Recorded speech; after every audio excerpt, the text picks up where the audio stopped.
Hello and welcome to another episode of the Money Matters podcast. My name is PJ Patterson, and today's topic is debt recycling. This is a topic that I love because it's part of and forms one of our key strategies, which at Intrepid Wealth, we have a three-pronged approach to our strategy for growing wealth.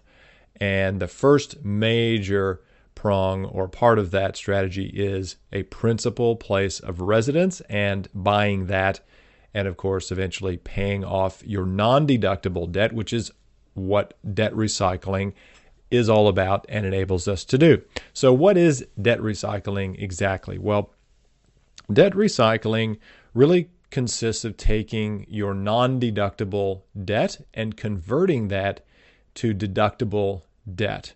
So if you had a home loan, let's say, of $500,000, and you were able to pay off $100,000 of that, and you could redraw that $100,000 and go and buy some form of investment, then that $100,000 of debt would be tax deductible.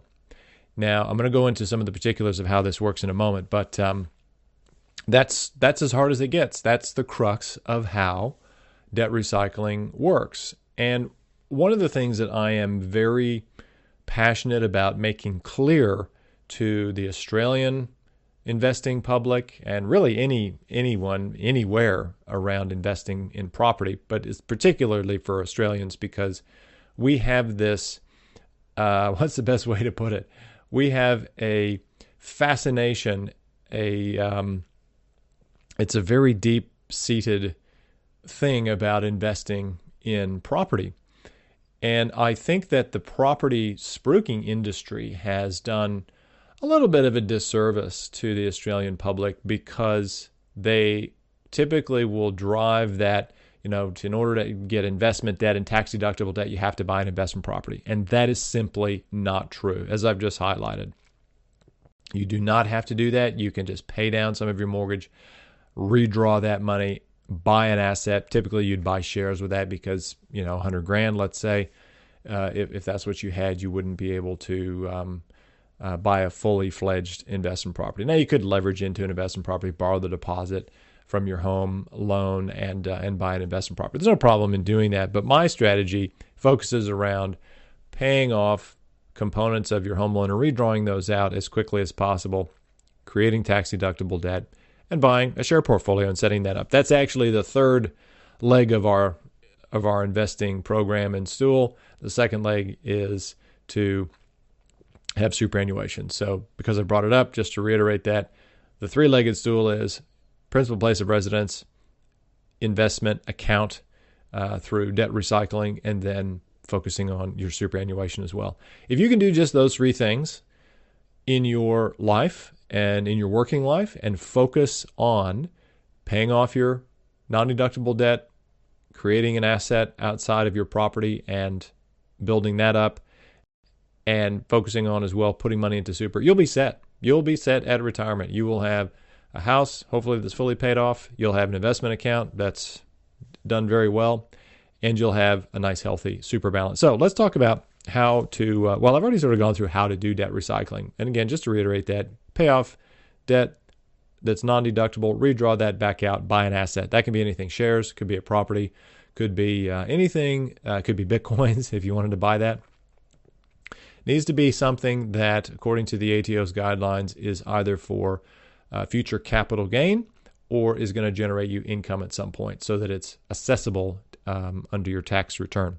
So what are the benefits of doing this? Well, first of all, as I mentioned a moment ago, you don't need to go out and buy an investment property to do this. So you don't need to go and expose yourself to the risk and leverage of property. Now, at the time I'm recording this, which is July of 2022, we are in a bear stock market. So the stock market's in a bear market. The global economy is not doing well, and the property market in Australia is beginning to, and has already begun to, decline. And interest rates are rising as well. So we're kind of in an environment where it's property as an asset class is riskier. And leveraging into anything that has additional risk added onto it is not a good idea. The only caveat I put on that is if it's for purchasing a principal place of residence. As long as your time horizon for living there is probably 7 to 10 years, it's really not a big deal. But if you're speculating, if you're buying something that's an investment asset, as in an investment property asset at a time when interest rates are rising, global economy and Australian economy is not doing well, that's a recipe for disaster. But again, you don't need to buy an investment property to create tax-deductible debt. You can just, again, recycle that debt and buy a share portfolio. The second thing is that you immediately are able to create tax-deductible debt. Great example of how this might work is, let's say you're a good high-income earner, and maybe you get a bonus. You have a bonus structure as part of your salary remuneration every year. And you might get a $25,000 bonus. That'd be a pretty healthy bonus. It doesn't happen to everyone, of course, but it does happen in a lot of industries. And again, you get that $25K, you put it into your mortgage, you pull it back out, and you drop it straight into an investment account. And voila, you've got $25K of deductible debt that you can claim in your next year's tax. So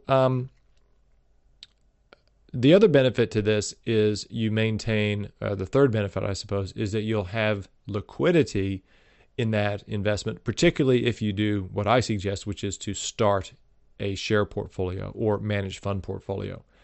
Liquidity is one of those things that is so important when you are investing outside of your principal place of residence, because if you need the cash, you can go and sell shares and get access to that cash.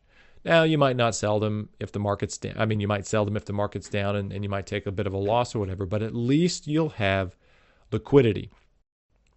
Juxtapose that against an investment property, and for any of you who have bought and sold or own investment properties right now, and I've owned a few over my career, I can tell you that you don't just convert, if you need to sell that investment property, you just don't convert it to cash immediately. It takes, there's a sales cycle, then there's a settlement cycle, and you may not actually get your cash for anywhere up to 60 days. If there is a problem, that sometimes is too long to wait to get access to your cash. So the nice thing about investing in the way I'm describing, to the three-pronged strategy of debt recycling, putting money into an investment account, is that, again, if you need access to the cash, it is liquid. You can get access to that. So there you go. Debt recycling is something that every Australian should have in their strategic investment repertoire. And if you're unclear on how really it would work in your life, please feel free to contact Intrepid Wealth. I'd be more than happy to have a chat with you about that. And otherwise, I hope you are employing the strategy now. And if you are employing it, or you have some things going on in your life and in your investment portfolio where it's working for you, I applaud you for that. And as always, I wish you all the success with your investing. Thanks for listening.